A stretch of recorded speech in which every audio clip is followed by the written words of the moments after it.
Imagine a road that wasn't just a road.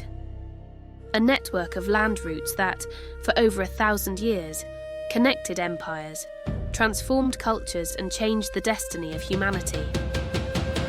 Welcome to the Silk Road. In this video, something extraordinary happens. We use artificial intelligence to bring the past back to life. Persian engravings from the 16th century, centuries-old photographs, 1,000-year-old Buddhist frescoes. Everything comes to life in breathtaking photorealistic reconstructions. This is not just a history lesson, it's a journey through time. Fasten your seatbelts. The caravan is leaving.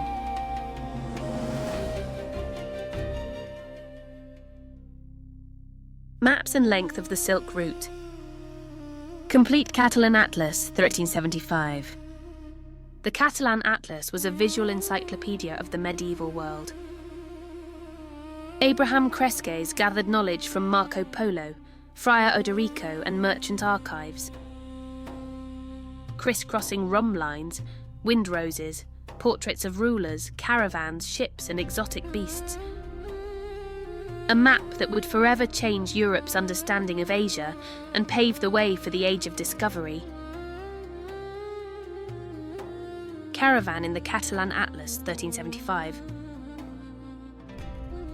In 1375, the Jewish cartographer Abraham Cresques created the most detailed map of the known world for the King of France. In this scene, a caravan sets off from the empire of Sarai in present-day Russia towards China. Camels laden with goods, men on foot holding the animals' tails, and horsemen cross the Xinjiang desert. This is the first known representation of the Silk Road. Ciutat de Sarai in the Catalan Atlas. The city of Sarai, capital of the Golden Horde, dominated the Volga River in the 14th century. This is the first time that this powerful Mongol empire has been depicted on a European map. The red towers with domes symbolise a fortified city, a vital centre of trade between east and west. Caravans loaded with silk, spices and precious stones left from here, connecting Russia to China through the steppes of Central Asia. Beyliks of Anatolia in the Catalan Atlas, 1375. Anatolia, today's Turkey, was a mosaic of small Turkish kingdoms called beyliks. The Catalan Atlas shows this fragmented region with flags, fortified cities and rulers sitting on their thrones. Chinese silks, Indian spices and African gold passed through here, converging in the bazaars of the Eastern Mediterranean. Mamluk Sultanate in the Catalan Atlas, 1375. The Mamluk Sultanate controlled Egypt and Syria, strategic territories on the Silk Road. The Red Sea is literally painted red, reflecting the colour of its seabed. In the Catalan Atlas, the Sultan appears majestic, sitting with a green parrot by his side, a symbol of wealth and power. Maritime trade passed through these lands between the Mediterranean and the Indian Ocean, connecting Alexandria to the spices of Asia. Modern map of the Silk Road. The Silk Road was not a single road, but a complex network of land and sea routes. For more than 1,500 years, it connected China to the Mediterranean, crossing scorching deserts, icy mountains and endless steppes. Silk, porcelain, paper and gunpowder travelled to the west. Glass, wool, gold and silver returned to the east. More than goods, ideas, religions, technologies and cultures circulated that shaped the world we know today. Caravans, merchants and dangers of the route. Constantinople, Thomas Salmon, 18th century. Constantinople, the bridge between Europe and Asia, was the final western destination of the Silk Road. From the 4th century until its conquest by the Ottomans in 1453, the wealth of this city was legendary. In the 18th century, under Ottoman rule, the city remained a vital centre of international trade. Venetian, Armenian, Greek and Turkish merchants traded in the great bazaars, where East and West met in a vibrant mosaic of languages, currencies and cultures. Persian merchants Thomas Salmon. Persian merchants were masters of international trade. Dressed in striped silk tunics, elaborate turbans and fine leather shoes, these men controlled routes stretching from Isfahan to Venice. Armenians from Isfahan in particular dominated the Persian silk trade, maintaining commercial networks that reached India, Russia and all of Europe. Bandit attack on the Caravan. Not every journey was safe. This miniature from Jamie's Haftarang, a 16th century Persian manuscript, depicts the attack by bandits on Aini and Ria's caravan. In the Rocky Mountains, figures dressed in colourful robes fight fiercely. Loaded camels try to escape while men on foot and on horseback fight the raiders. For centuries, caravans have faced robbers in the mountain passes of Central Asia. Bandit attack. Even with the protection of the Caravanserais and imperial guards, the danger was constant. This historical image shows the brutal reality of the attacks. Figures knocked to the ground, merchants trying to protect their lives and goods. The success of a journey depended as much on courage as on luck. Many never reached their final destination. Persian Caravanserais. Drawings from the 19th century. Amin Abad Caravanserais, Pascal Coste. French architect Pascal Coste designed this caravanserai in 1840 during his scientific expedition to Persia. Travellers and merchants shared the first floor with their camels and horses. Above, private rooms offered rest after strenuous journeys through the desert. Pasangan Caravanserais Pascal Coste. The Pasangan Caravanserai impresses with the monumentality of its entrance. Two twin portals with ogival arches, decorated with blue and turquoise geometric mosaics, flank the main entrance. At night, heavy wooden gates were closed, transforming the caravanserai into a fortress. Inside, up to 300 people and their animals found absolute protection.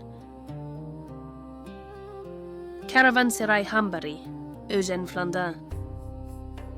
Eugène Flandin captured the Hambari caravanserai in a delicate watercolour. The two-storey structure surrounded a large courtyard where caravans rested. Continuous arcades on the first floor housed pack animals. External stairs led to the upper rooms, each with a small window for ventilation. Merchants washed according to religious rituals, animals were watered, and containers were refilled before resuming the journey. Caravanserai of Mother of Shah Sultan Hussein. This royal caravanserai was built by the mother of Shah Sultan Hussein at the end of the 17th century. Financed by the Safavid imperial family, it displayed unusual luxury. Carved stone columns, elaborate mosaics in glazed tiles, and a courtyard paved with marble slabs. Sponsoring Caravanserais guaranteed safe passage to paradise, according to Islamic tradition. Caravanserai Shah, Qazvin, Eugène Flandin. In Qazvin, the former Safavid capital, this imperial caravanserai served travellers for centuries. The structure combined military and commercial functions. In times of peace, it welcomed caravans. In war, it became a fortress. Qazvin controlled routes between Tabriz, Tehran and Isfahan, a vital strategic position for the silk trade. A Caravanserai in Isfahan, Eugène Flandin. Isfahan, half the world according to a Persian proverb, was the beating heart of the Silk Road in the 17th century. This caravanserai near the Grand Bazaar was buzzing with activity. Armenian merchants traded Persian silk with Venetians. Indian merchants offered spices and cotton fabrics. Persians sold carpets, ceramics, and painted miniatures. 1887, Caravanserais, Tehran. As late as the end of the 19th century, this caravanserai in Tehran was still operating, even though the golden age of the Silk Road had passed. Little by little, caravansaries became obsolete. Today, only ruins or restorations remind us of these desert hotels that sustained world trade for 1,000 years. Courtyard of Caravanserai Maillard, Eugène Flandin. The inner courtyard of the Mahia Caravanserai reveals the daily life of the caravans. Camels chew hay in the stables. A cook prepares pilaf over a wood fire.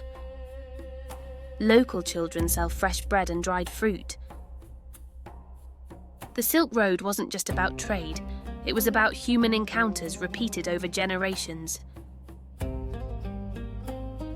Caravanserai Maillard, exterior view. Exterior view shows the Mahia Caravanserai on the route between Isfahan and Shiraz, two of the largest Persian cities. The rectangular structure, built with adobe bricks and stone, stands alone in the arid landscape. The design reflects brutal reality, isolation, extreme heat, the threat of attack.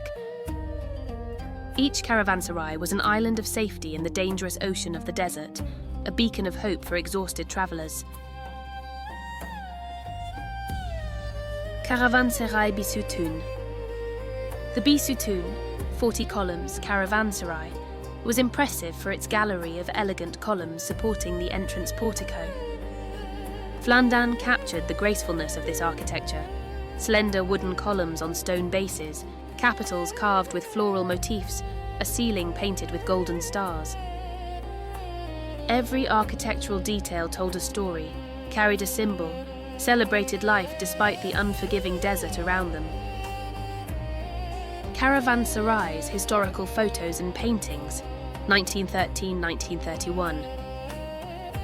Caravanserai on the Osh-Kashgar Road. The photograph captures Central Asian merchants posing in front of the adobe and wooden structure. For over 2,000 years, Kashgar was the meeting point where the northern and southern routes of the Silk Road converged before entering China. Rabati Malik Caravanserai ruins. The monumental ruins of Rabati Malik, photographed in 1925, bear witness to past grandeur. Built in the 11th century by the Seljuks in Uzbekistan, this royal caravanserai had an imposing portal, with double arches decorated with bricks in intricate geometric patterns. Only the entrance facade has survived the test of time. Caravanserai in Afghanistan. Russian painter Alexander Yakovlev documented his journey through Afghanistan in 1931.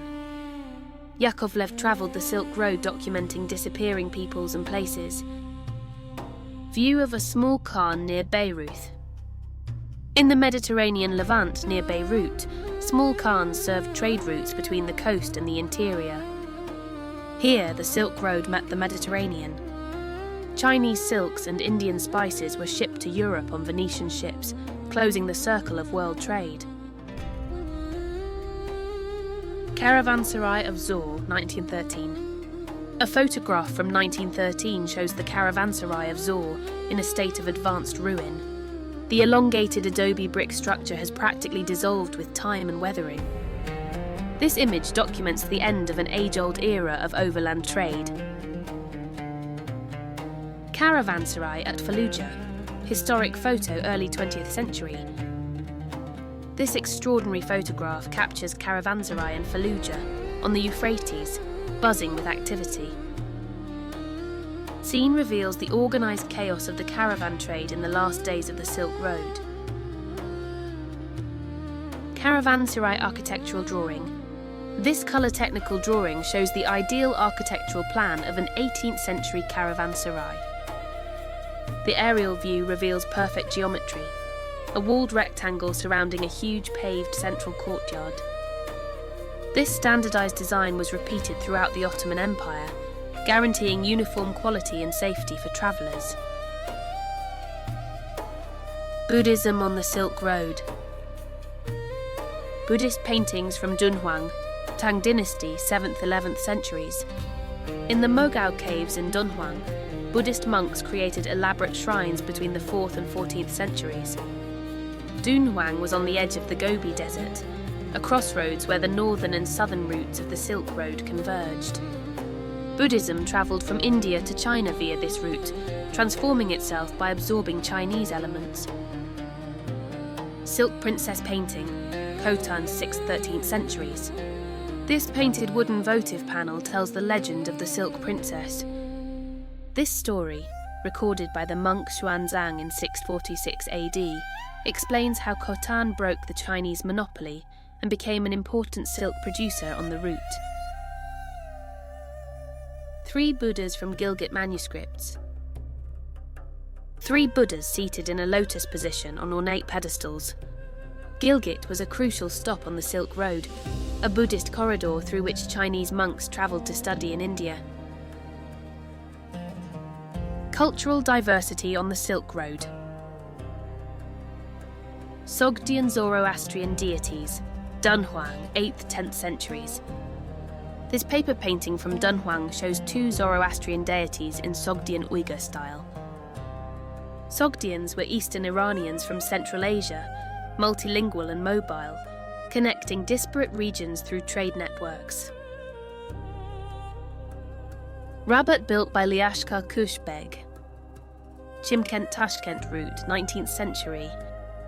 The brick structure has 5 ogival arches on the facade, the central one being taller and wider. This image captures a moment of transition, when old caravan routes were still operating under Russian colonial administration. Fashion of the Chinese, Thomas Salmon, 18th century. An 18th century European engraving depicts Chinese merchants according to Western imagination. Although stylized according to European standards, the engraving reflects Western fascination with China during the era of the silk and porcelain trade. Images like this one, published in compendiums of natural history, shaped European perceptions of Asian peoples and their exotic clothing. And so our caravan reaches its final destination. Leave a comment. I love to know where you're watching me from and what fascinated you most about this trip. If you're as passionate about history as I am, subscribe to the channel. Our next destination could be even more surprising. See you in the next video.